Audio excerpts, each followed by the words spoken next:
Halo, selamat datang ke Explore Digital. Namaku Lorna Bondok dan aku menyapa kalian dari Filipina. Pertama-tama selamat datang dan terima kasih karena sudah bergabung dengan kita di episode ke-6. Aku di sini bersama dengan 3 pembicara sangat luar biasa dan sahabat mereka. Dan aku juga ingin menyambut kalian semua yang telah bergabung dari berbagai tempat di Asia Tenggara. Jadi kalau misalnya kalian berada di sini secara langsung atau menonton rekaman, selamat datang. Mohon untuk berpartisipasi dalam pembicaraannya hari ini, sambil kita membicarakan terkait dengan tantangan yang dialami oleh para UMKM. Jadi, pertama aku akan menjelaskan terkait dengan Go Digital ASEAN Series.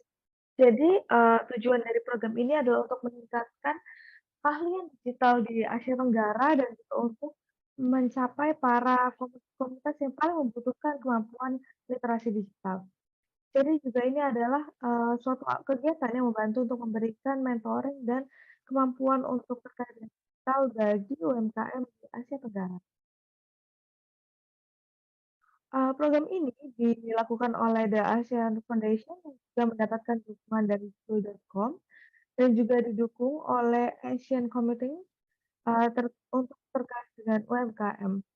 Nah, juga terkait dengan Explore Digital ini kita mengumpulkan para wirausaha dan juga para ahli digital untuk berkumpul bersama dan mendiskusikan hal dalam ruang-ruang. Dan kita akan melakukan pembicaraan terkait dengan tantangan kita sendiri, terkait dengan eee, pe usaha kita dan juga terkait dengan digital. Mereka akan membagikan pengalaman mereka secara langsung dan juga keahlian mereka, tantangannya, dan juga terkait dengan tantangan-tantangan yang ada secara regional maupun lokal yang dihadapi oleh pemilik seperti aku dan kamu. Ini yang bisa kamu, dapatkan dari episode ini, kamu akan mendapatkan cerita inspirasi dan juga bisa mendapatkan tips dari para pembicara kita. Mereka adalah para pengusaha yang sudah sukses dan kita bisa mencari tahu soal bagaimana mereka bisa menggunakan keahlian digital mereka dalam kehidupan sehari-hari. Bagaimana keahlian dan digital bisa mempengaruhi mereka. Kalau misalnya kamu di sini bersama dengan temanmu yang juga seorang pengusaha, di sini kamu bisa untuk berbagi terkait dengan ide-idemu melalui chat. Jadi kamu tidak hanya mendengarkan, tapi kamu juga bisa bergabung dengan kami dan mendiskusikan terkait dengan apa yang bisa kita, lakukan di dalam chat. Kita juga ingin kamu untuk berpartisipasi dengan aktif, jadi kamu bisa menggunakan emoji yang ada, tanya pertanyaanmu melalui Q&A box, kamu tidak perlu takut untuk menanyakan pertanyaanmu dengan cepat di awal. Mungkin kita mau, berhenti sebentar dan mau menanyakan pertanyaan yang secara langsung mempengaruhi. Jangan takut, kirimkan saja pertanyaanmu melalui kolom chat dan juga ada akses untuk penerjemahan. Kalau misalnya kamu bergabung dari negara lain, kamu bisa mengklik kolom interpretasi. Kalau misalnya kamu mendengarkan bahasa Inggris dan audio dalam waktu yang bersamaan, kamu bisa klik, ke interpretation tab dan klik, unselect original audio supaya kamu bisa mendengarkan suara bahasa Indonesia saja. Kamu mungkin penasaran kapan sertifikat bisa kamu dapatkan. Nah, jadi kamu bisa mendapatkannya dengan memasukkan saran dan rekomendasi kalian melalui survei setelah webinar. Jadi setelah webinar kamu bisa mengisi surveinya dan kamu bisa mendapatkan sertifikat. Program ini juga direkam, jadi kamu bisa mendapatkan sesi ini melalui website kita atau melalui YouTube kami. Nah, nanti akan didistribusikan oleh Go Digital ASEAN Program dan mungkin ini bisa menjadi awal yang besar untuk jadi kita bisa mulai sedikit dengan pesta kita, aku akan memberikan perkenalan terkait dengan para pembicara kita. Oke, jadi kita mulai dengan Kamila. Kamila adalah seorang penemu dari suatu yang berspesialisasi untuk mengintegrasikan, strategi marketing dan juga public relation dan juga campaign digital dan juga riset market. Mari kita sambut Kamila. Hai Kamila. Selamat datang dan aku akan memberikan kamu waktu untuk memperkenalkan diri selanjutnya dan kita akan memperkenalkan diri terlebih dahulu yaitu Saksit Pangkal. Dia adalah seorang direktur komunikasi dan marketing untuk, usaha sosial dan, usahanya sendiri ini sudah ada sejak 2005. Dia adalah generasi kedua yang melaksanakan bisnis ini. Hai Samcit, selamat datang. Dan terakhir tapi bukan yang paling kurang adalah Wendy. Wendy adalah seorang pengusaha yang sangat berhasil. Dia memiliki inovasi-inovasi dan gerakan-gerakan strategis yang telah membuat berbagai usaha-usaha luar biasa. Mungkin kalian tahu terkait dengan beberapa usaha-usaha dari Wendy. Nanti kita akan mendengarkan, perkenalan dari Wendy. Mungkin kita akan mulai dari Kaunila terlebih dahulu. Mungkin Kaunila mau menjelaskan sedikit soal dirinya sendiri. Baik, terima kasih Lorna atas perkenalannya. Terima kasih banyak karena sudah menyebutku pada pagi hari ini. Seperti yang sudah dijelaskan oleh Lorna, aku mempunyai suatu usaha PR dan aku juga di sini bekerja di dalam region ini dan aku juga banyak berkecimpung di dunia periklanan, marketing, dan aku juga menyadari bahwa ini aku ternyata bisa melakukan bisnis sendiri. Jadi aku sangat tertarik untuk bisa membagikan pengalamanku sebagai seorang pengusaha kecil yang membuat sebuah, butik dan juga agensi kecil dengan semua para hadirin hari ini. Ya, pada suatu hari dia bangun dan dia pikir dari, "Wah, aku melakukan marketing dan mungkin aku bisa membangun bisnisku." Jadi aku sangat ingin mendengarkan lanjutan dari kamu kalau Nina nanti. Selanjutnya Somcit, silahkan. Hai, terima kasih banyak Lorna dan terima kasih karena sudah menyambutku. Nama aku Somcit dan aku di berada di dalam suatu usaha dan aku sekarang bertarung untuk berkomunikasi dan juga marketing dari perusahaanku, dan aku juga memiliki usaha sosial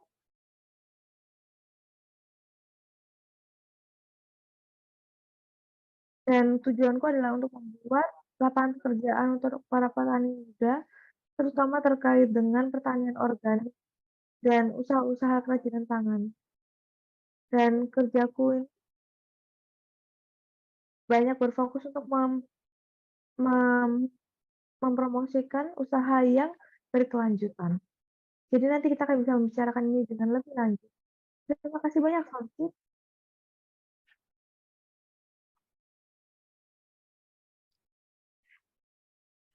Jadi dia bekerja banyak dengan Somjit dan kita bisa bekerja banyak dan belajar banyak dengan Somjit. Aku juga sebenarnya adalah seorang marketer dan terakhir mari kita dengarkan dari friend Wendy. Hai, selamat pagi semuanya. Terima kasih, aku sangat senang bisa bertemu dengan kalian semua hari ini. Dan seperti yang sudah dijelaskan oleh Lorna, ya terkait dengan diriku sendiri, aku adalah seorang pengusaha yang melakukan berbagai usaha dan mungkin aku akan menjelaskan sedikit terkait dengan usahaku. Saat ini aku bekerja terkait dengan waktu bis yang aku bekerja sebagai telemedicine, kurang lebih seperti Halodoc, yang memberikan kamu kesempatan untuk berbicara langsung dengan dokter-dokter yang ada. Kita memiliki sekitar 30 dokter dan juga lebih dari 3.000 pengguna saat ini. Kita sedang berusaha untuk memecahkan tantangan-tantangan dan halangan-halangan yang ada supaya kita bisa membahas terkait dengan kesehatan seksual dan kesehatan reproduksi. Dan inilah yang sudah kita lakukan dan kita juga sedang berusaha melaksanakan usaha terkait dengan napkin atau sapu tangan yang bersih dan juga baik secara medis. Dan kita juga punya toko-toko secara online, tapi juga ada toko-toko secara offline. Disinilah dimana kita memulai perjalananku sebagai seorang seksologis. Dan terakhir, tapi aku juga punya salon rambutku sendiri, di mana kita menggunakan warna-warna organik, dan itulah hal-hal dan latar belakangku. Sangat senang bertemu dengan kalian semua di sini. Terima kasih banyak, Wendy. Senang sekali untuk bisa berada di antara para perempuan-perempuan yang membangun usahanya sendiri. Pada topik hari ini kita akan membahas banyak hal, tapi kita pertama ingin membahas terkait dengan eh, rantai hidup konsumen kita. Bagaimana kita mungkin awalnya membuat usaha kita dari ide kita. Gimana kita membangun usaha kita melalui ide, dan lalu kita bagaimana bisa membangun ini menjadi suatu hal yang nanti lalu merespon ide itu. Jadi aku mau membahas terkait dengan eee, rantai hidup konsumen kita, bagaimana kita pertama membangun kesadaran, bagaimana kita bisa memperkenalkan usaha kita kepada pasar kita, bagaimana kita bisa mendapatkan konsumen-konsumen kita yang pertama, bagaimana kita bisa meyakinkan mereka untuk tertarik dengan bisnis kita, dengan usaha kita, bagaimana kita bisa meyakinkan mereka untuk bisa kembali lagi dan mau berpartisipasi lagi dengan usaha kita. Bagaimana kita bisa meyakinkan mereka untuk menjadi konsumen yang mau membayar dan mau terlibat dengan kita. Ini adalah biasanya tantangannya dari usaha kecil, tapi ini juga bisa menjadi suatu proses yang lama. Nah, mungkin kalian bisa membayangkan bagaimana orang kayak bingung gimana ya caranya supaya orang mau merespon ke proposal kita atau membeli produk kita. Dan mungkin kita akan pertama memberikan pertanyaan terkait bagaimana kenapa kok penting sekali untuk membangun kesadaran dan memiliki strategi terkait dengan hal-hal ini. Dan mungkin kita bisa bicarakan terkait dengan alat-alat apa yang bisa membantu kita. Mungkin kita bisa meminta supaya ada orang lain yang bisa membantu terkait dengan marketing kita, atau kita semuanya menggunakan usaha kita sendiri. Jadi kita bisa bicarakan, mungkin kita bisa mulai dari Wendy.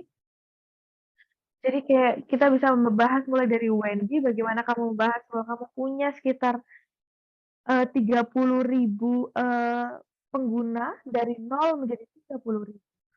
Oke, silakan Wendy. Jadi menurutku sebenarnya ini adalah kombinasi dari strategi dan juga terkait dengan apa yang sudah kita lakukan. Jadi pertama-tama ini penting karena, apa yang harus kita memberikan itu adalah kita harus menjawab semua permasalahan yang dimiliki oleh pelanggan kita. Apa yang dimiliki oleh orang-orang. Dan kalau kita sudah menemukan solusi yang cocok, maka akan lebih mudah untuk bisa meyakinkan para pelanggan tersebut. Jadi tim kami mulai ini dari imajinasi. Kita berusaha untuk membayangkan kira-kira pelanggan kita tuh seperti apa. Lalu kita berusaha untuk mengkategorikan mereka menjadi kelompok-kelompok. Misalnya nih kita menjelaskan bahwa eh, pelanggan kita adalah misalnya perempuan atau laki-laki, umurnya misalnya dari remaja, atau mereka adalah orang muda yang baru saja sedang, berusaha untuk merencanakan terkait kesehatan seksual mereka. Dan lalu kita juga melakukan riset kepada pasangan-pasangan. Jadi kita berusaha untuk membayangkan user-user kita seperti apa, dan kita berusaha untuk membangun, eee, kemunculan kita di TikTok, di media sosial, di X dan ataupun di channel-channel kita yang ada, dimanapun user kita berada. Dan lalu kita berusaha untuk mengkurasi pesan-pesan intinya untuk bisa memastikan supaya mereka cocok dengan para pelanggan kita dan target kita. Dan selain itu kita juga harus memastikan bahwa kita aktif di dalam channel-channel kita sendiri, supaya kita juga aktif di channel-channel lain juga. Jadi setelah kita mulai agresif di sosial media kita sendiri, dan setelah itu mungkin kita bisa melakukan, exposure dengan media dan juga dengan pas kita harus mengucapkan "ya", terus menerima kesempatan itu, kita harus menyambut para media yang tertarik dengan kita, dan disinilah kita bisa mulai untuk membangun pertumbuhan yang cukup konsisten dan juga bisa mendapatkan para pelanggan yang memiliki value yang sama seperti kita. Ya aku suka terkait dengan jawaban ini, karena ini membahas terkait bagaimana kita memprofile customer kita yang ideal dan juga kamu mengerti apa nih kira-kira yang mereka tertarik dengan. Dan ini adalah konten yang kita cari atau channel di mana mereka mempunyai tempat. Nah, aku suka kamu mengatakan terkait dengan Facebook dan Instagram, dan kamu juga membahas terkait dengan ruang-ruang di mana kamu lebih terlihat, dan kamu bisa mencari tempat di mana para pelanggan lebih banyak berada. Nah, jadi sedikit pembicaraan terkait dengan, eee, pelanggan-pelangganmu yang paling awal nih ketika kamu baru mulai dari nol. Jadi kayak kamu bilang butuh sistem untuk kamu untuk bisa mulai dengan hal ini. Kamu harus bisa mulai agresif di media sosial dan butuh banyak sekali perencanaan terkait dengan hal ini. Dan selanjutnya mungkin Cornelia bisa menjelaskan terkait dengan, bagaimana pendekatan-pendekatan unik yang bisa dilakukan supaya bisa memulai. Nah, nanti mungkin kita bisa mendengarkan selanjutnya dari Somsi. Terima kasih. Ya, di Taiwan aku akan berkata bahwa, kita memang sangat berusaha untuk memiliki terkait dengan industri fashion secara digital, dan Taiwan kita awalnya adalah suatu proyek dan lalu kami membuat suatu pasar yang berdasarkan dari, konsumen dan konsumen kami juga sebenarnya nggak lokal-lokal saja ya, karena banyak orang yang bisa membuat, eee, rok, baju. Jadi kami juga berfokus kepada turis dan juga ekspat. Jadi kita punya toko dan kami juga menggunakan banyak media sosial seperti Facebook, dan kita juga punya banyak, toko-toko di tempat strategis untuk menarik turis, dan kita juga mengidentifikasi diri sebagai salah satu dari tempat shopping yang paling bagus. Jadi kalau misalnya kamu datang ke sini, orang-orang akan datang ke Laos dan memulai untuk, berkunjung dan juga berbelanja di tempat kami. Saat ini kami mempunyai website dan juga media sosial dan juga banyak, channel-channel lain sebagai tempat marketing kita. Jadi itu adalah kombinasi. Terima kasih banyak Somcit. Terima kasih karena kamu sudah membahas terkait dengan membuka pasar internasional. Kadang banyak sekali orang yang kesulitan untuk mendapatkan pasar ke internasional. Tapi kamu membahas terkait bagaimana kamu langsung pergi dan menargetkan pasar internasional. Jadi ya, kadang mungkin pengalaman dari para user-mu atau dari para pelangganmu terkait juga dengan ekspat yang datang dan bagaimana memberikan souvenir itu pasti cukup unik. Jadi kamu mengkombinasikan pengalaman yang dilakukan secara langsung, belanja yang dilakukan secara langsung, dan tapi juga dengan digital. Bagaimana kita bisa mengintegrasikan, pengalaman berbelanja kita. Jadi menurutku, bahwa ini adalah salah satu, saran dari, kalau misalnya kita akan traveling adalah bagaimana kita juga bisa mengeksplor ruang digitalnya. Nah, selanjutnya kalau Kamila bagaimana pengalaman? Mungkin kamu bisa menjelaskan bagaimana kamu bisa mendapatkan pelanggan-pelanggan awalmu? Nah, terutama nih seperti yang Bapak sudah dijelaskan oleh Somkit, terkait dengan, dia bisa membawa pelanggan baik dari lokal, regional, maupun ekspat. Dan juga melalui media sosial, kamu bisa membuka pasar yang lebih besar. Selanjutnya, kalau Nila, bagaimana kamu bisa menjelaskan terkait dengan pengalamanmu, terutama untuk meningkatkan kesadaran audiensmu terkait dengan brandmu? Terima kasih semuanya, karena sudah membagikan cerita kalian.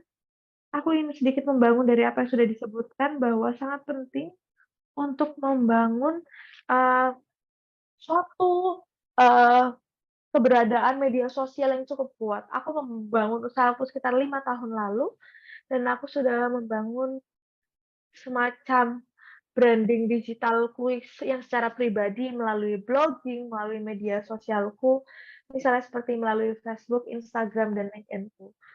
Jadi melalui dari Adanya keberadaan media sosialku ini aku bisa membangun bisnisku dan akhirnya membangun potensi terkait dengan klien-klienku. Jadi mereka lebih paham terkait dengan bisnisku, aku memposting terkait apa yang kulakukan, mereka mendatangiku melalui media sosial dan website-ku, dan juga kadang-kadang melalui blog personalku untuk menanyakan terkait dengan layanan yang aku berikan. Jadi ceritaku mungkin agak sedikit berbeda, karena iya, jadi aku mulai dari sesuatu yang pribadi, jadi aku bangun branding personalku, baru lalu aku menggunakan branding personalku itu untuk mendukung usaha yang kumiliki. Nah, jadi melalui branding personalku ini bisa membangun bisnisku di Kamboja. Ya, terima kasih Kaumila. Aku sangat memahami apa yang sudah kamu jelaskan barusan. Aku memahami ini mirip seperti pengalamanku secara paralel. Aku membangun brandingku dulu secara personal. Aku membahas apa yang aku suka, apa yang aku bahas, dan lalu aku mulai dari situ. Jadi menurutku ini adalah suatu kombinasi yang sangat luar biasa karena kita nggak terlalu jauh dari apa yang sedang terjadi di dalam kehidupan kita sehari-hari. Jadi kita sudah mulai dari apa yang sudah kita kerjai biasanya. Selanjutnya mungkin aku mau membahas suatu pertanyaan terkait dengan kalau misalnya nanti ada pertanyaan yang penting,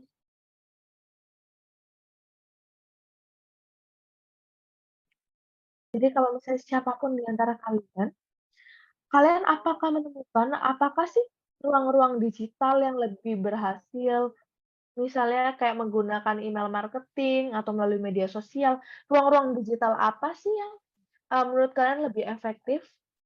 Oke, kalau Mila mau mulai. Jadi, buatku ruang digital yang paling efektif sebenarnya semuanya. Aku kadang melakukan semuanya dalam waktu yang bersamaan. Aku melakukannya mungkin dalam tahapan yang berbeda-beda. Jadi di awal seperti yang aku bilang, aku membangun branding digitalku sendiri melalui blogku dan media sosialku. Lalu ketika aku sudah melakukan usahaku, aku juga melakukan, pertemuan-pertemuan langsung atau membangun partnership atau hubungan-hubungan yang baru dengan orang. Ini adalah hal yang penting untuk bisnisku. Kadang-kadang klienku lebih nyaman bertemu denganku secara langsung untuk membahas sesuatu secara langsung, karena ini membangun kepercayaan dan ini membangun kredibilitas juga. Jadi menurutku sangat penting untuk mempertanyakan, apa sih prioritasmu dalam saat ini? Karena iya, kami masih melakukan marketing secara email, kami masih melakukan posting melalui media sosial, tapi kadang juga bisa berbeda-beda intensitasnya. Misalnya nih kalau saat ini kita membahas terkait dengan update pribadi di media sosial, lalu minggu depan kita akan memberikan marketing secara email. Ya, aku sangat, sepakat kalau misalnya kita membahas terkait dengan usaha, kadang kita nggak hanya bisa mengandalkan satu channel, satu ruang, tapi kita membutuhkan melakukan banyak sekali channel. Kita harus menyesuaikan dengan, kebutuhan konsumen, bagaimana mereka mau terlibat. Kadang kita dulu menyebut digital channel ini sebagai channel-channel yang non-tradisional, tapi menurutku sebenarnya ini sekarang adalah channel yang sudah yang tradisional. Kita harus menggunakannya, kita harus, melihat setiap waktu, saat ini di musim bisnis kalian yang ini, mana sih strategi yang paling cocok, bagaimana kita bisa memberikan mereka konten-konten yang organik, dan bagaimana misalnya mereka bisa melakukan riset secara online. Dan tapi kita juga penting untuk memiliki channel yang lebih luring, supaya kita bisa bertemu secara langsung, secara offline, dan kita bisa mendiskusikan hal ini dan membangun kepercayaan. Ya benar, sebelum kita masuk ke dalam lubang itu, kita punya waktu untuk pertanyaan yang lebih dalam nanti, kita akan masuk ke dalam tahap kedua terkait dengan ruang hidup dari para konsumen. Bagaimana kita bisa meyakinkan mereka untuk mempertimbangkan ini dan juga membeli hal ini. Bagaimana kita bisa menunjukkan, ide-ide yang besar dalam website. Tapi sebenarnya apa sih yang dibutuhkan oleh pemilik usaha kecil untuk bisa mendapatkan para pelanggan untuk bisa membeli usaha mereka, produk mereka. Jadi bagaimana kita bisa meyakinkan mereka di dalam tahap conversion ini jadi gimana nih kita bisa melakukan supaya, orang-orang ini tuh mau bersedia untuk membeli terkait dengan usaha kali. Jadi kita bisa mulai dari Wendy terkait dengan Bagaimana alat digital sudah membantu kamu untuk memfasilitasi terkait dengan rencana kalian dan juga, mendapatkan para pelanggan kalian untuk bisa terlibat dan atau juga bisa membuka usaha kalian ke pasar yang lebih luas. Jadi, yang bisa aku munculkan di kepalaku ini yang selalu muncul itu adalah bagaimana perjalananmu dari 0 pelanggan ke 30.000 pelanggan. Gimana nih Wendy kamu bisa sampai ke dalam poin itu? Apakah ada formula spesifik atau strategi tertentu yang kamu ikuti sehingga kamu bisa mencapai ke hal ini, level ini?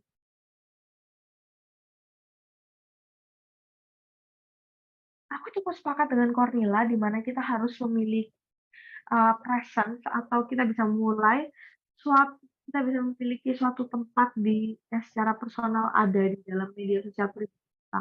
Menurutku penting juga karena aku juga banyak melakukan posting di media sosialku secara pribadi dan aku punya cukup banyak followers, meskipun ya tentunya nggak sebanyak itu ya. Tapi, followers-ku itu, cukup dan yang penting adalah bagaimana kita bisa membangun kesadaran, membangun kredibilitas. Dan menurutku juga salah satu dari pelanggan pertama yang muncul di kami adalah pelanggan yang datang karena mereka mempercayai kami. Jadi sebenarnya itu yang penting adalah kepercayaan. Karena kepercayaan ini adalah sesuatu hal yang harus kita bangun, karena kalau sudah hilang kan sangat sulit didapatkan. Nggak cuma secara profesional dan pribadi, tapi juga bagaimana kita bisa menyebarkan produk kita ke market, apakah produk kita bisa dipercaya, apakah produk kita reliable, tidak akan rusak, sesuai dengan program mereka.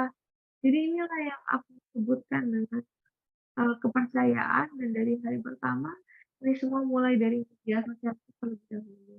Jadi kalau misalnya usaha aku posting, aku akan memberikan postingan itu ke media sosialku, dan lalu aku akan menggunakan media sosial pribadiku untuk men-endorse dan juga membahas, dan juga mungkin melalui kelompok-kelompok Facebook dan juga open chat yang ada supaya customer-ku bisa tertarik. Jadi menurutku ini sangat tergantung dengan industri mana kita bergerak. Karena dari industri misalnya terutama terkait dengan kesehatan, sangat butuh banyak kepercayaan. Dan jadi oleh karena itu aku berusaha untuk setransparan mungkin, aku ingin membangun kesadaran, akulah, wajah dari produk tersebut. Jadi kredibilitasku sendiri yang kugunakan untuk membangunkan kepercayaan dari pelangganku.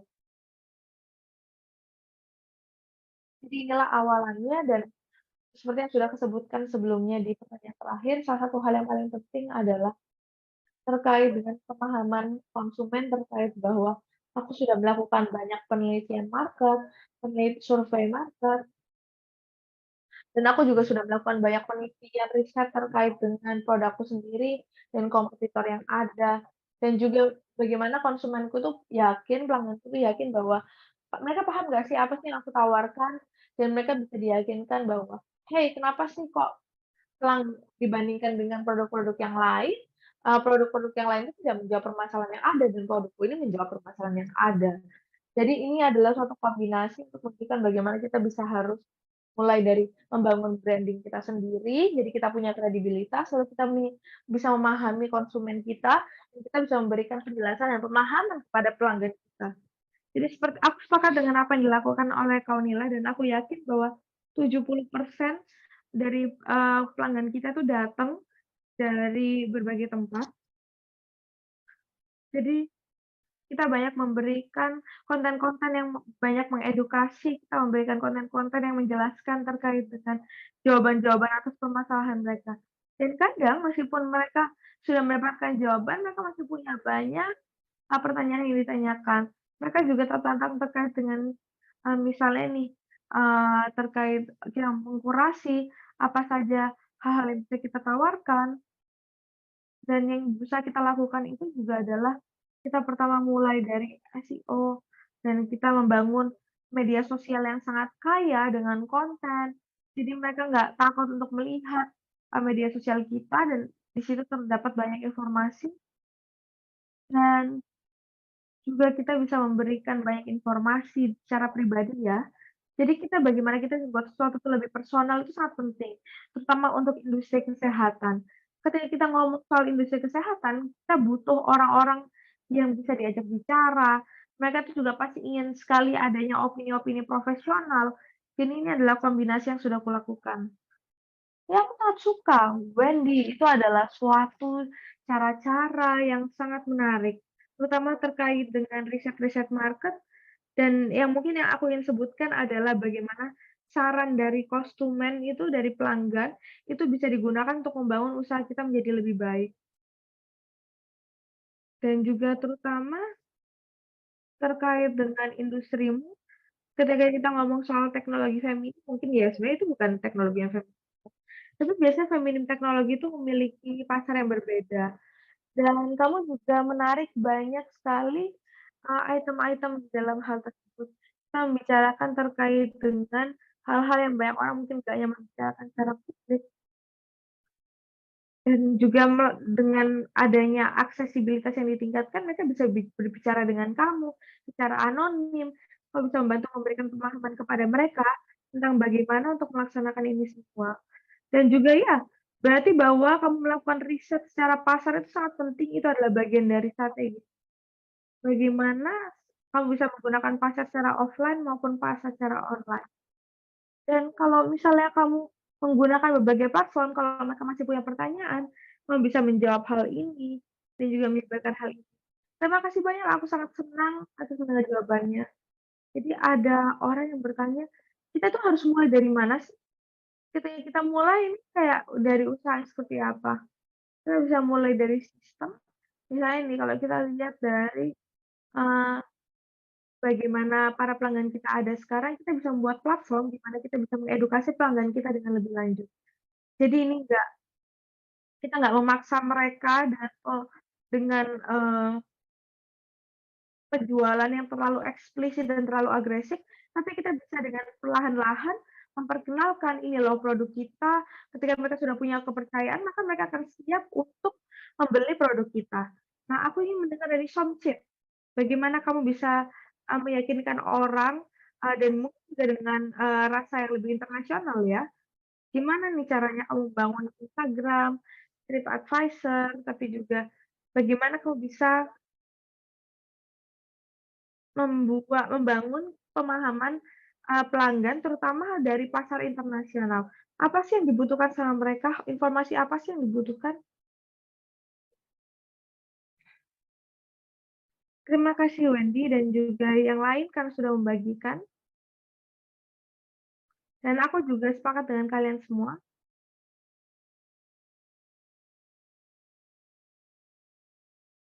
Dan untuk kami punya, suatu toko secara fiskal, dan kita juga punya partner. Kita mulai pertama dari pelanggan kita, dan kita mau mendengar juga kayak apa sih yang mereka inginkan. Misalnya nih kalau ada pelanggan yang datang ke kita dan menemukan produk kita, dan mereka mungkin nggak datang dari negara kita sendiri. Dan ketika mereka, misalnya nih, melihat bahwa di dalam negara kita punya produk yang kaya akan budaya, dan mereka tertarik terkait dengan hal ini. Mereka ingin membawa, produk kita kembali dan mungkin menggunakan produk kita.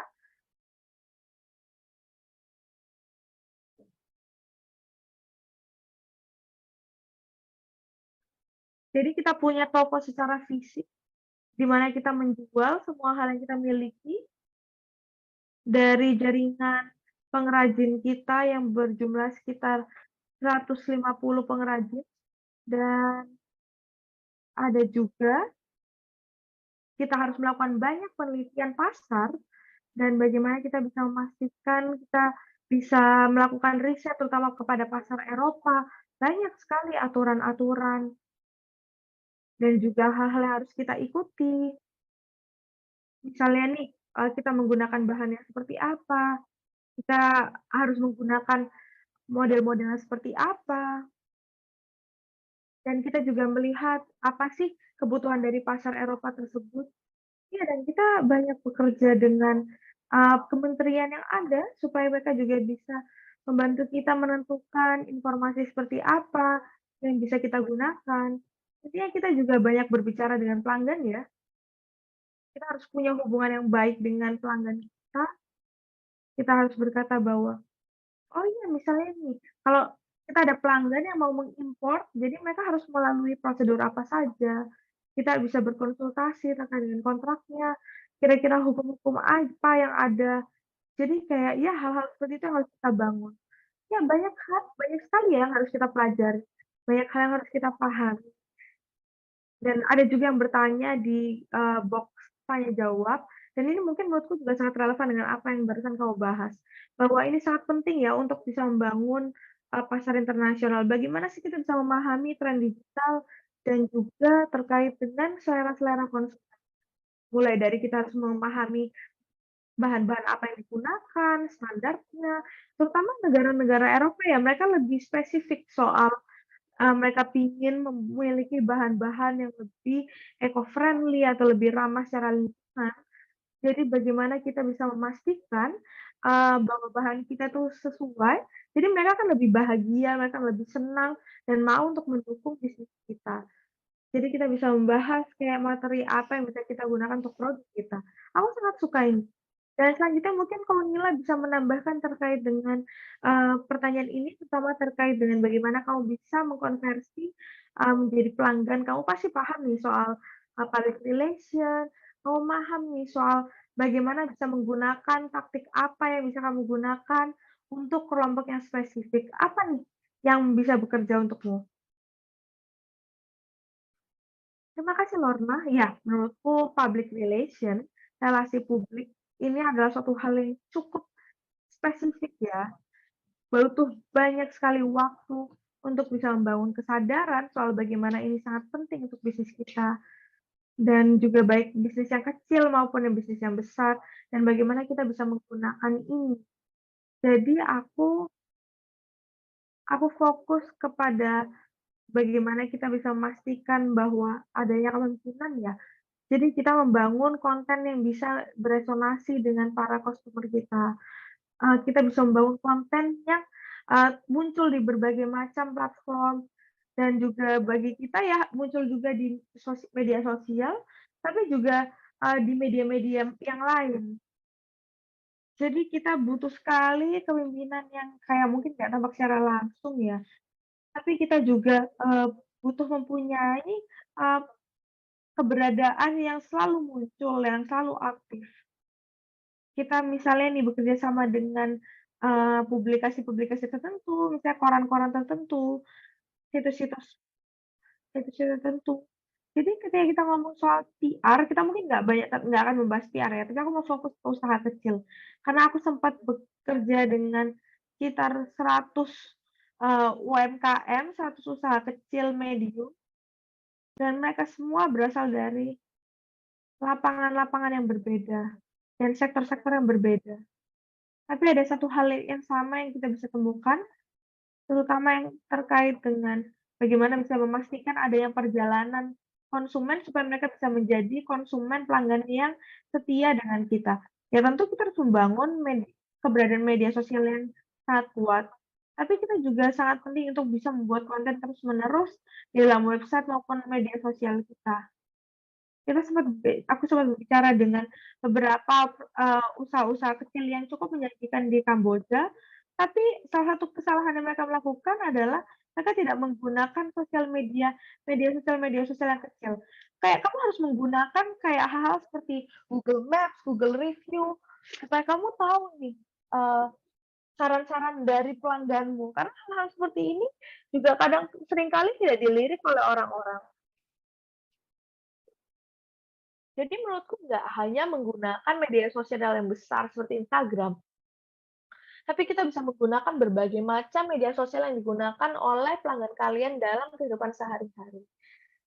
Dan juga terus-menerus ceritakan ceritamu, ceritakan usahamu. Karena dari perspektif public relation, kalau kita nggak menceritakan, cerita kita, maka orang lain akan menceritakan cerita kita. Jadi kita harus belajar bagaimana kita bisa menceritakan cerita dari usaha kita melalui media sosial, ceritakan ke tetangga kita, bahas soal usaha kalian, ceritakan ke jurnalis terkait dengan, usaha kalian. Mungkin kan bisa meminta mungkin kayak, media massa akan tertarik terkait dengan cerita usaha kalian. dan mereka akan tertarik untuk membantu kalian. Ya, orang akan selalu suka cerita-cerita yang menarik. Orang ingin membaca cerita yang baik, ingin membahas cerita menyenangkan, bagaimana bisa, mengkonsumsi produk-produk baru. Tapi aku juga suka bagaimana kamu membahas terkait dengan investasi. Kita bisa memulai dari hal-hal yang kecil. Mungkin, usaha-usaha kecil pemilik usaha kecil akan bilang bahwa, "Aku nggak punya waktu untuk media sosial." Benarkah hal tersebut adalah hal yang terjadi? Bagaimana kita bisa memastikan bahwa mereka mempunyai konsumen online dan bahwa mereka harus bisa berinteraksi dengan konsumen online tersebut. Sebenarnya sudah dibahas oleh Samcet, Cornilla, dan juga Wendy adalah bagaimana kita bisa memahami konsumen kita dan membawa pembicaraan itu kepada mereka. Kira-kira apa yang ingin mereka lakukan? Dan kita juga bisa membahas terkait informasi apa yang dibutuhkan. Jadi tidak harus banyak hal yang terjadi. Nah, jadi kita tidak harus mempunyai misalnya nih jadwal yang sangat kompleks, sangat rumit, dan kampanye yang sangat berat, tapi kita bisa mengintegrasikan ini dalam kehidupan sehari-hari kita, dan kita bisa mulai dari hal yang kecil, misalnya menceritakan cerita usaha kalian. Nah, aku ingin mengalami secara langsung produk-produk dari orang-orang ini sendiri. Jadi kita punya Honeyla, kita punya Somcit, dan juga aku sempat bisa mengunjungi Wendy. Mungkin aku bisa membeli produk-produk kalian secara online.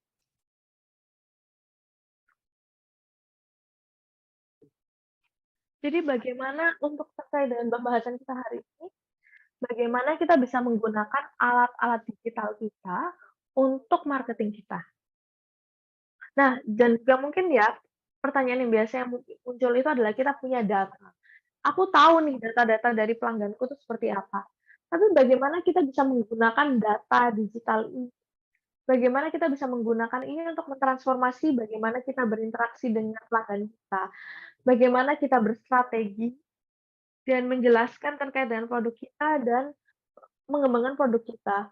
Selalu ada nih tantangan ya, kadang kan ada aplikasi, tapi kayak alat digital apa sih yang menurutmu paling membantu kamu untuk bisa membangun lebih banyak penjualan atau mempertahankan lebih banyak pelanggan supaya mereka mau kembali terus dan membeli produk. Mungkin siapapun bisa memulai terkait dengan hal ini dan mungkin kita bisa memberikannya kepada yang lain. Siapa yang mau mulai terlebih dahulu? Mungkin kita bisa mulai dari Somcit, apa kamu pertama kali mau menjelaskan ini dulu? Mungkin aku boleh yang terakhir saja? Oke, oke, oke, baik, baik. Oke, Wendy, apa kamu mau mulai terkait dengan pertanyaan? Aku akan aku selalu yang pertama, mungkin yang selanjutnya bisa yang lain yang pertama. Oke, jadi aku akan memulai, pertanyaan ini. Aku sangat tertarik untuk menjawab banyak pertanyaan yang nanti akan muncul, jadi aku akan menjelaskan bahwa bisnisku tuh bisa dibagi menjadi 2 bagian. Jadi pertama, kayak terkait dengan produk-produk yang di bagian pertama, produk yang pertama aku banyak menggunakan alat digital untuk meminimalisir pengeluaran kita. Biasanya nih untuk Wendy's, aku hanya punya satu staff permanen full time, tapi untuk yang lainnya aku banyak menggunakan digital, software yang sudah ada di market untuk mengembangkan usahaku. Jadi aku menggunakan alat-alat digital untuk aku menggunakan 2 software, yaitu software yang bisa membantu untuk melakukan manajemen terkait dengan stok yang masih kumiliki, dan juga melakukan manajemen dari cabang-cabang yang ada. Jadi akhirnya punya sekitar 30 atau 15 cabang, jadi kita berusaha untuk, mengelola terkait dengan para cabang-cabang ini dan stok-stok yang ada melalui sistem manajemen ini. Juga bagaimana kita bisa memastikan kayak sistem labelling-nya atau kayak terkait dengan logistik bisa kita atur melalui sistem manajemen ini. Jadi kayak kita harus memastikan bahwa, packaging kita juga dan juga logistik yang ada itu sudah sesuai dan memang banyak yang kulakukan sendiri. Memang satu orang bisa melakukan semua ini sendiri, tapi kita juga harus paham dan kita juga harus memastikan bahwa kita terkoneksi dengan sistem, sehingga semuanya berjalan dengan mulus dan terarah, terutama nih kayak kalau misalnya ada transaksi yang terjadi bahkan lebih dari, 200 dalam sehari. Kalau kita bisa memastikan bahwa sistem kita saling terintegrasi dengan satu sama lain, maka kita bisa memastikan bahwa semua berjalan dengan lancar. Karena kalau enggak pasti akan cukup, eee, melelahkan, apalagi kalau misalnya nih untuk usaha kecil, kalau kita nggak menggunakan sistem kayak gini, kita harus membuat invoice-nya satu per satu, kita harus membangun kayak, eee, bond-nya satu per satu. Jadi kayak kadang-kadang aku juga akan membuat rapat, dengan timku di akhir bulan dan kita akan membahas terkait dengan akunting apa yang harus kita lakukan, kita harus membahas kayak tantangan kita yang sudah terjadi, dan ya kita melakukan banyak hal secara online dan dokumennya juga tidak harus di-print secara kertas, semuanya bisa dilakukan secara online dan digital. Jadi menurutku ini adalah bagaimana kita bisa membangun dan meminimalisir semua biaya yang kita miliki, terutama terkait dengan pengeluaran-pengeluaran personal, karena juga ya memang margin pendapatannya nggak setinggi itu. Karena kebanyakan, hal yang kita lakukan itu berfokus juga terkait dengan marketing. Jadi saat ini banyak startup ya, tools yang, menawarkan sesuatu untuk produkmu. Jadi banyak sekali yang ditawarkan, tapi kita harus bisa menentukan produk digital mana yang bisa kamu gunakan untuk mengembangkan usahamu.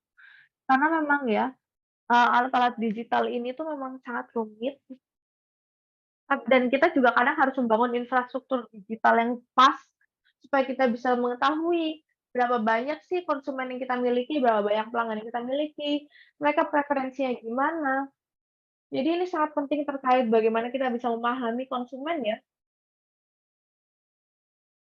Ya meskipun memang tentu data kita ini secara anonim ya, tapi dengan menggunakan data-data yang ada meskipun mereka anonim, tapi kita bisa memahami nih, transaksi kita terjadi kapan, mereka preferensinya seperti apa.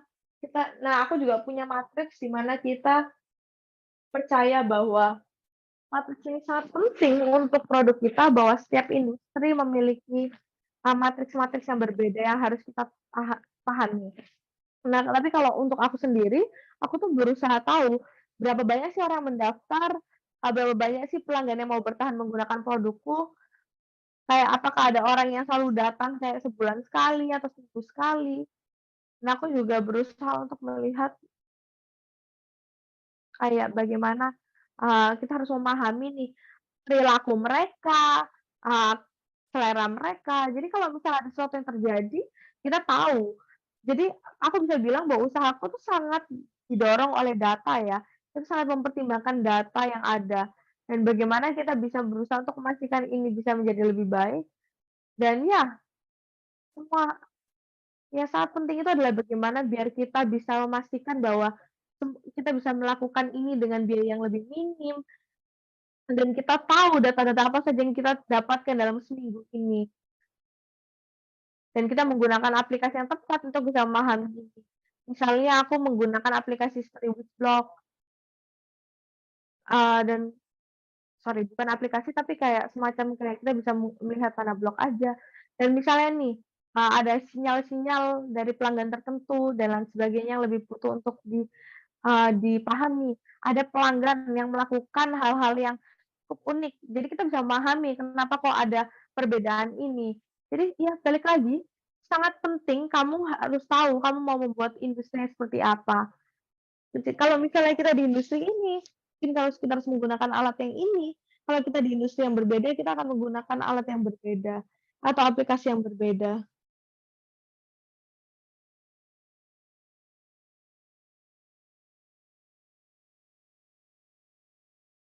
Kamu sempat mengulang berkali-kali terkait dengan perilaku, dan bagaimana pelanggan itu berperilaku, bagaimana mereka terlibat. Nah, jadi mungkin ini juga sangat memposisikan ya, bahwa terkait dengan kampanye ini tuh apakah kita mau memastikan kita bisa menargetkan para pelanggan yang lebih setia, supaya mereka mau terlibat langsung, mereka mau membeli, mereka setia dengan produk kita. Dan ini adalah indikator-indikator utama yang mensinyalkan bahwa, ya memang ini adalah pelanggan yang sangat berpotensi dan kita bisa terlibat dengan pelanggan ini. Jadi ya aku sangat senang kamu membahas terkait bisa memahami perilaku konsumen supaya kita tahu, perilaku seperti apa yang menunjukkan bahwa, oh orang ini bisa menjadi pelanggan yang setia untuk kita. Kita harus tahu misalnya seberapa sering konsumen kita membeli. Ya, jadi sangat penting ya guys untuk bisa memahami kenapa kayak dan ini adalah hal yang juga aku pelajari dari waktuku dulu, bahwa kadang kita bisa bisa mendapatkan uang kita kembali kalau kita sudah menjual ke yang sampai kayak penjualan ke-6 atau ke-7. Jadi kita memang harus gigih dan kayak menyadari bahwa kadang semua hal itu tidak akan bisa terjadi dalam waktu yang cepat. Selanjutnya kita akan ke Somcit. Terima kasih Lorna dan terima kasih Wendy karena telah berbagi.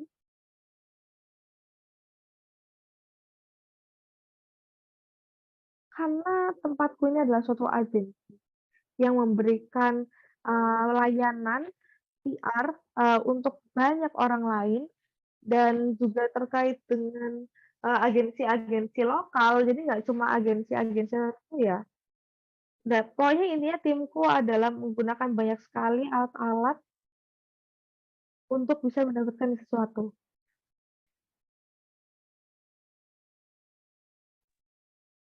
Kita menggunakan sesuatu yang berkata social behavior program.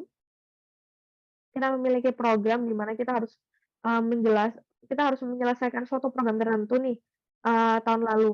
Dan di dalam program tersebut kita harus melakukannya di beberapa tempat di Kamboja.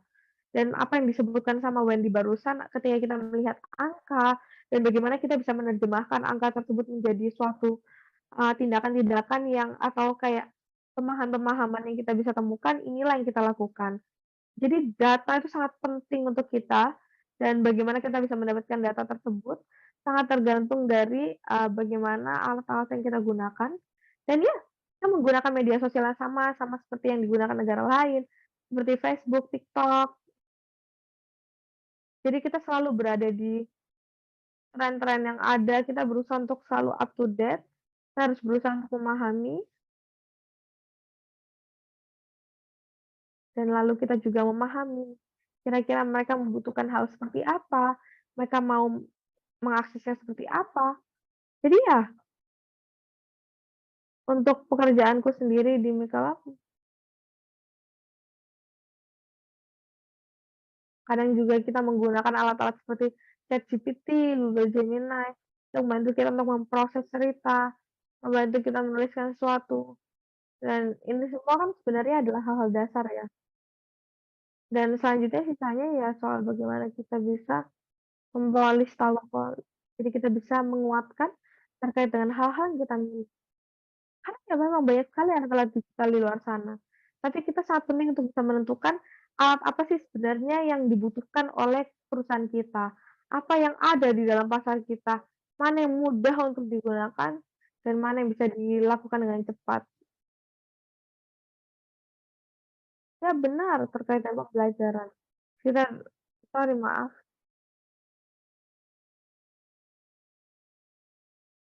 ya jadi aku sudah berada di dalam ruang-ruang digital ini untuk waktu yang cukup lama. Jadi ya memang ruang-ruang digital ini tuh sebenarnya sangat luas ya. Kadang ada ini yang bertanya, "Apakah kamu menggunakan AI dalam, pekerja kerjamu?"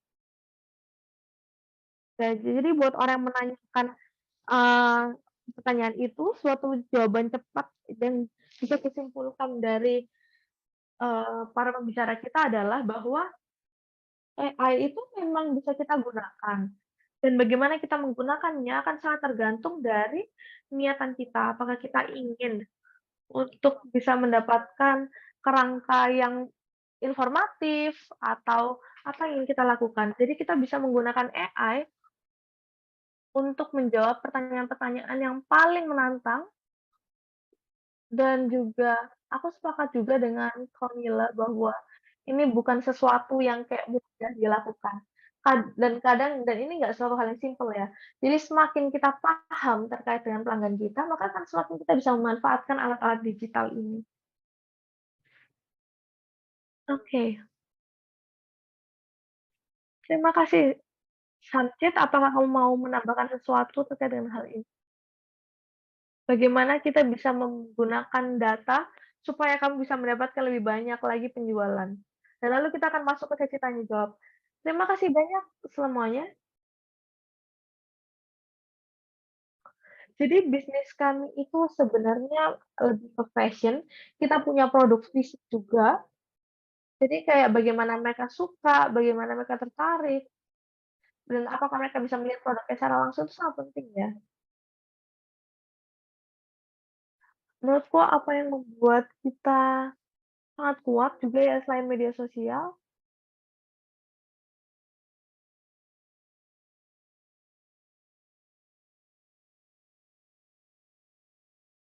aku akan sedikit merangkum bagian ini. Jadi kita punya data-data nih dari pelanggan yang datang, baik nggak cuma secara online ya, tapi juga yang datang secara langsung ke toko offline kita. Nah, kita juga harus punya data nih, pelanggan yang datang ini siapa? Apa mereka turis, mereka ekspat, mereka diaspora, atau mereka mungkin orang yang mau mengimpor produk kita. Jadi kita harus memahami nih pasar kita ada apa saja.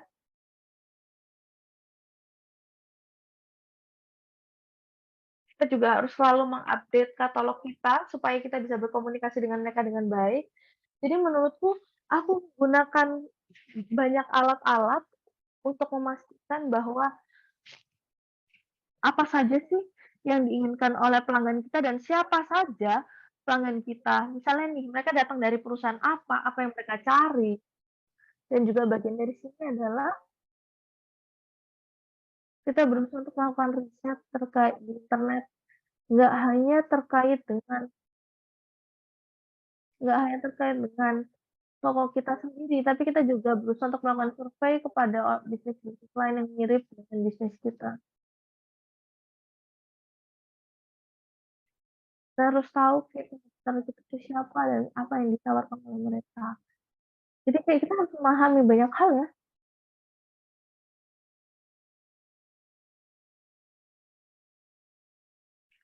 Jadi yang bisa kukatakan bahwa adalah kita paham terkait dengan marketing, pelanggan kita, dan semuanya. Baik, terima kasih Somcik. Jadi menggunakan website dan juga alat-alat online untuk bisa mendapatkan marketing dan juga mempertahankan pelanggan dan juga kamu juga membahas terkait dengan salah satu jawaban yang ada di dalam chat box. Jadi dia bertanya, bagaimana kita bisa membangun brand kita untuk bisa mendapatkan pelanggan internasional. Jadi kayak produkmu ini kan sebenarnya terkait dengan souvenir ya. Dan mungkin ada satu pertanyaan yang mungkin bisa kamu jawab di sini yaitu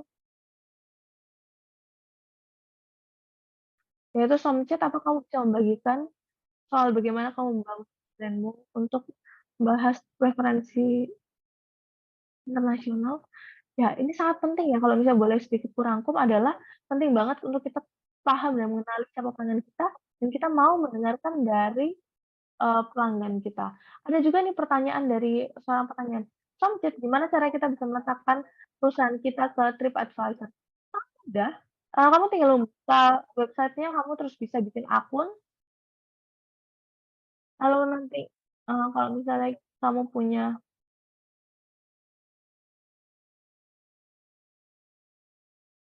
jadi nih misalnya kamu bisa mendorong, pelanggan kalian untuk juga bisa menggunakan TripAdvisor dan juga kayak kamu bisa membangun presence-mu di TripAdvisor setelah kamu buat akunmu, yaitu dengan meyakinkan pelangganmu yang lain untuk kayak, "Hey, mungkin kamu bisa memberikan aku review di TripAdvisor."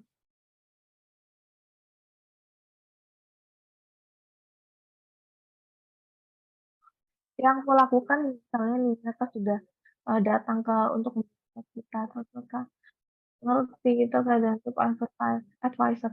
Jadi kita bisa meyakinkan mereka untuk kayak,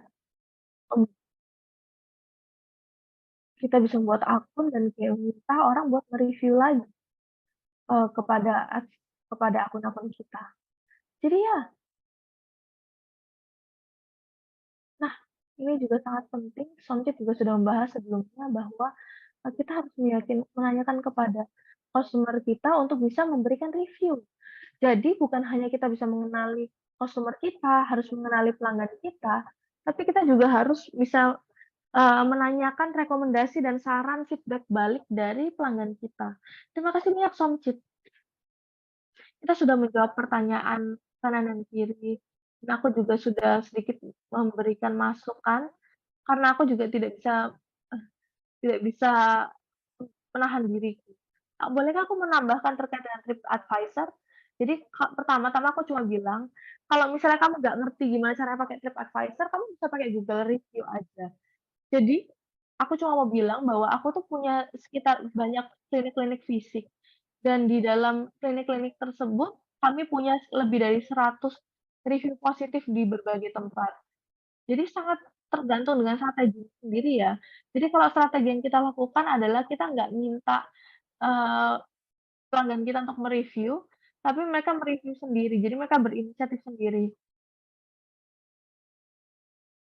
Tapi kalau misal kamu memang masih sangat baru dan kamu mau reviewnya itu muncul, kamu bisa meminta mereka untuk review untuk jadi aku melihat banyak strategi, misalnya nih, kamu minta pelangganmu untuk me-review usahamu, nanti kamu bisa memberikan diskon.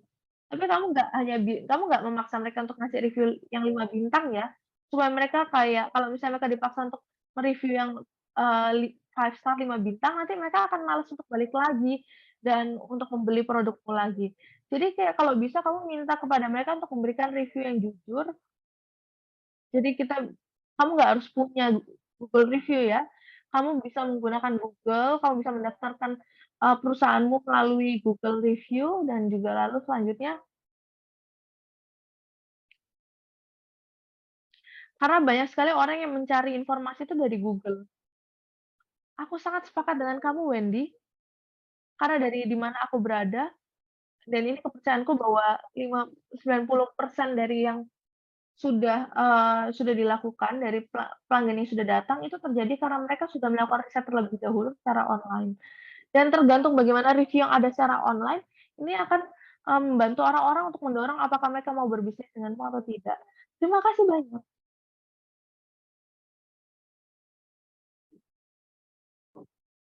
Kami mau menambahkan bahwa aku sepakat dengan Wendy untuk mengklarifikasi ketika kita,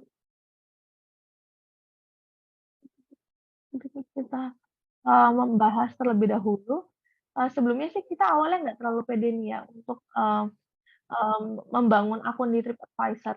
Tapi kayak iya memang benar, kami lebih banyak membangun review melalui Google Review.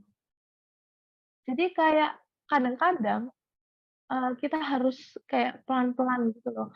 Jadi, kalau misalnya pelanggan itu suka, mereka akan me-review dengan positif, tapi kalau misalnya pelanggan nggak suka, maka mereka akan me-review dengan negatif.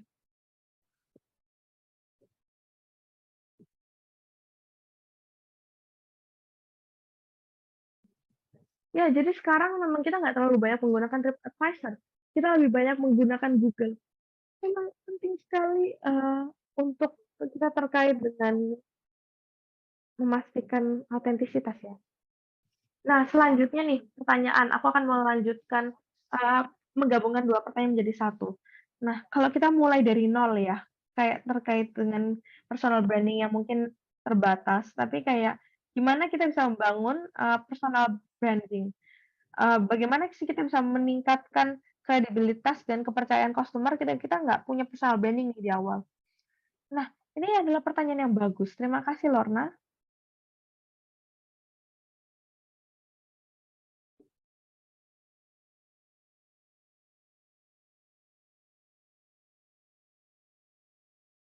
Jadi kayak bagaimana kita mau melakukan marketing kita ya, bagaimana kita mau melakukannya itu kita harus bisa, memutuskan dari awal. Dan ketika aku bilang memutuskan dari awal ini sebenarnya bukan kayak dari hari pertama, tapi bagaimana kita berinteraksi di awal-awal, dari orang-orang di sekitarmu. Dan ketika kita ngomong soal personal branding itu sebenarnya nggak harus mulai dari media sosial ya, tapi juga bisa dimulai dari sekitar lingkungan kita. Dan kita juga harus tahu, target audiens atau kayak target pelanggan kita tuh siapa. Dan aku juga menemukan banyak sekali klien yang kayak kita harus menentukan mana nih yang mau kita prioritaskan. Klien seperti apa yang mau kita targetkan secara utama. Dan melalui kayak kalau kita tahu nih, siapa sih pelanggan yang mau kita raih, kita tahu kita harus menggunakan nada seperti apa. Misalnya kalau kita mau ngomong ke perempuan, kita tahu kita harus menggunakan nada seperti apa. Misalnya di webinar ini kita menggunakan, nada yang cukup kayak umum, karena aku nggak tahu bisnis seperti apa yang kamu kerjakan.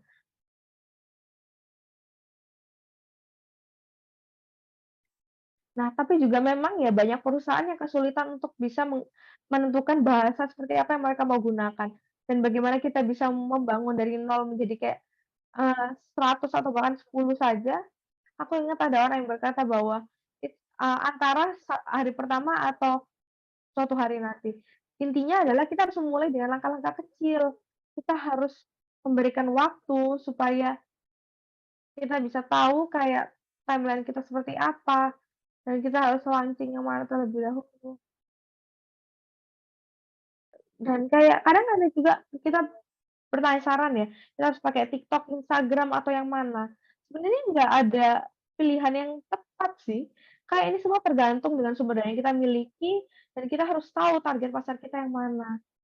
Misalnya nih, kayak kamu mau bicara dengan jurnalis 2 atau 3 bulan setelah kamu sudah me-launching beritamu, ya itu sebenarnya terserah balik lagi, tergantung dengan konteksmu. Jadi ya sangat butuh adanya persiapan. Kadang jadi buatku ini harus dipersiapkan dari hari pertama dan bukan cuma dipersiapkan di suatu hari nanti. Dan ya, perlahan-lahan kan, jadi kayak memang akan ada langkah-langkah kecil yang harus diambil. Jadi kalau misalnya kita membangun kayak orang-orang yang mengikuti kita, kita juga harus bisa memasukkan kayak marketing dan penjualan kita juga. Dan kayak langkah-langkah awal ini juga sangat penting supaya kita bisa lebih dekat lagi, dan bisa menjadi pengusaha yang seutuhnya. Mohon maaf Lorna, aku cuma mau menambahkan sedikit terkait dengan pertanyaan kedua terkait dengan membangun, marketing kita dari nol sampai ke 100. Dan yang mau aku tekankan adalah di beberapa negara seperti Kamboja, website kita tuh mahal sekali. Jadi orang lebih suka kalau misalnya kita membangun website itu tuh kayak melalui kayak, media sosial mereka dulu seperti Instagram atau Facebook atau LinkedIn, sebelum mereka akhirnya membuat website sendiri. Karena ya mahal. Aku nggak tahu nih situasi di negara lain apakah mirip atau enggak. Tapi ya memang kita bisa mulai dari hal-hal dan permasalahan seperti ini. Dan ketika kamu sudah memahami kayak konteksnya gimana, kontennya gimana, bagaimana kita bisa mentransfer hal tersebut menjadi konten yang bisa kamu gunakan dalam websitemu, terutama ketika kamu memiliki website untuk bisnismu, nah baru kamu bisa membuat websitenya. Jadi ya kita bisa mulai dari kayak di mana customer kita berada. Kadang kalau kita punya website, itu juga akan ada tantangannya sendiri.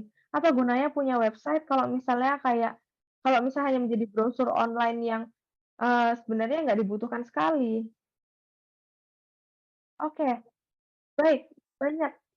Ini adalah suatu diskusi yang sangat menarik ya. Ini adalah suatu diskusi yang sangat menarik daripada yang awalnya aku ekspektasikan. Aku yakin banyak sekali, eee, para hadirin kita di sini penasaran gimana caranya untuk bisa, berkomunikasi dengan kalian. Mereka banyak yang berkata bahwa mungkin kalian bisa membagikan, profil online kalian atau website mereka.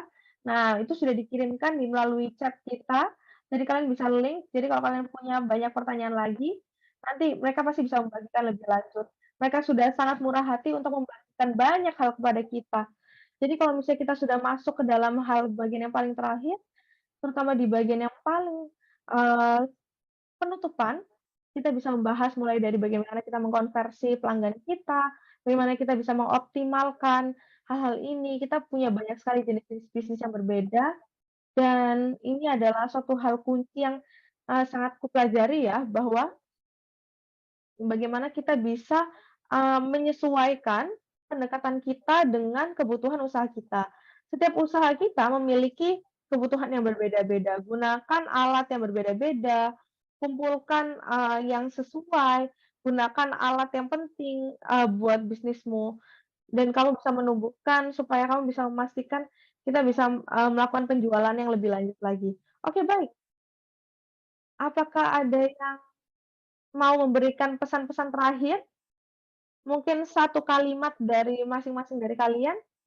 Kalau misalnya aku bisa mengundang kalian untuk membagikan, kita akan mulai dari Kaunila dan lalu Somcit dan terakhir Wendy.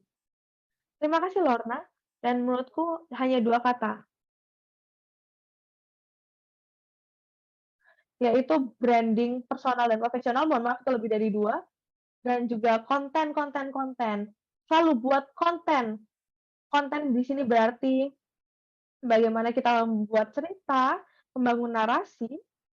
Misalnya nih, usaha-usaha kecil akan membutuhkan waktu yang lebih lama untuk menentukan cerita seperti apa yang mereka mau bagikan, mau melakukan apa di media sosial dan membagikan kepada media. Jadi hal yang paling penting ini adalah bagaimana kita bisa mendorong bisnis kita ke depan lagi,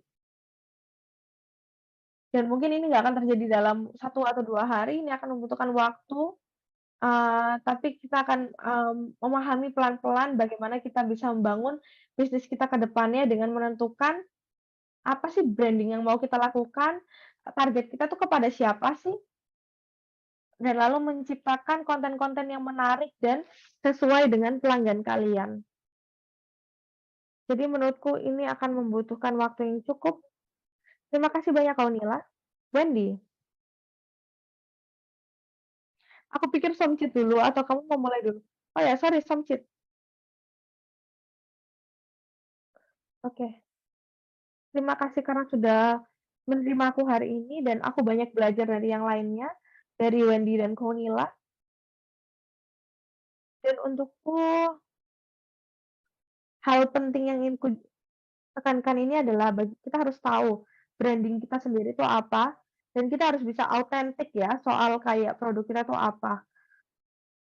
Dan kita juga harus menentukan cerita seperti apa. Karena menurutku buat, usaha sosial sepertiku, cerita itu sangat penting dan di akhir, pelanggan itu pasti ingin tahu apa sih yang bisa kamu tawarkan. Jadi kamu harus bisa menjelaskan apa sih yang kamu mau tawarkan baik secara fisik maupun online. Baik, terima kasih banyak Somcit. Wendy, baik terima kasih semuanya karena sudah, bersama dengan kami selama 1 jam terakhir ini. Jadi buat aku agak sedikit klise, mungkin kamu sudah mendengarkan ini berkali-kali, tapi, ya inilah yang kita lakukan dan ini adalah model dari timku bahwa pesanku adalah lakukan saja. Kadang kita nggak tahu apa yang akan terjadi.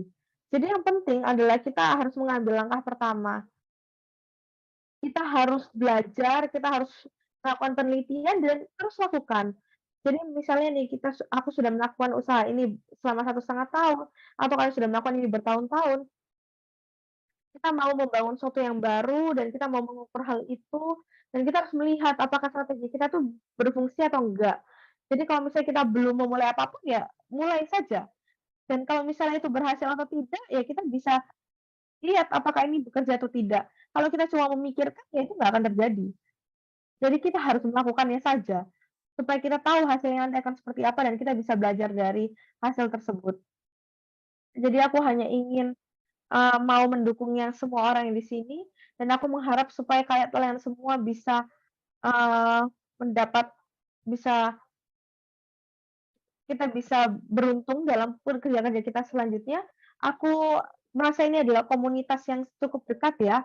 Aku yakin kita pasti memiliki kesulitan-kesulitan yang mirip. Jadi jangan sungkan untuk bisa datang kepada kami dan untuk kayak berbicara dan bertukar pikiran dengan kami. Kalau ada yang bisa kita, dukung, kalau ada yang bisa kita saling bekerja sama, kita sangat terbuka dan kita akan sangat ingin untuk berkreasi bersama, karena kita semua di sini adalah pengusaha dan kita bisa memiliki kesehatan mental yang lebih baik, kesehatan fisik yang lebih baik, dan kita bisa mengumpulkan saran-saran yang baik dalam perjalanan ini. Karena aku yakin bahwa perjalanan ini pasti sangat sulit, tapi aku sangat suka, Aku ingin memberikan kalian semua pelukan secara virtual dan terima kasih kepada kalian semua hadirin. Jangan sungkan untuk bisa datang bersama kami, kita sudah di akhir sesi kami. Aku mau mengundang kalian untuk klik link untuk, bit.ly strip plus strip explore. Kalian mohon untuk isi surveinya supaya kalian bisa mendapatkan, eee, sertifikat online kalian. Kalau misalnya kalian sudah menyelesaikan survei tersebut, kalian bisa mendapatkan sertifikat online kalian di situ. Dan nanti akan ada link-nya untuk sertifikatnya. Karena kalian sudah berpartisipasi di dalam episode webinar kalian dan aku mau mengundang kalian semua untuk berhubung dengan komunitas Go Digital kami dan kita bisa terus berhubungan melalui Facebook dan link-nya ada di dalam kolom chat, semuanya ada di dalam kolom chat. Jadi kalian punya waktu untuk, mengisi survei webinar tersebut. Kamu juga bisa menonton, kalau misalnya kamu nggak menonton sesi ini, kamu bisa menontonnya lagi, di dalam video yang ada di dalam channel YouTube kami. Kalian bisa menonton langsung dan kamu bisa menontonnya sesering kali yang kalian inginkan. Kita punya 6 episode, jadi kalau misalnya kamu kehilangan episode yang sebelumnya, kamu bisa menonton kembali dan melihatnya di dalam playlist kita. Terima kasih karena sudah, mengikuti sesi kita pada hari ini dan terima kasih sudah mendatang ke dalam webinar kita dan semoga kalian mendapatkan hari yang bahagia hari ini. Terima kasih, dadah semuanya.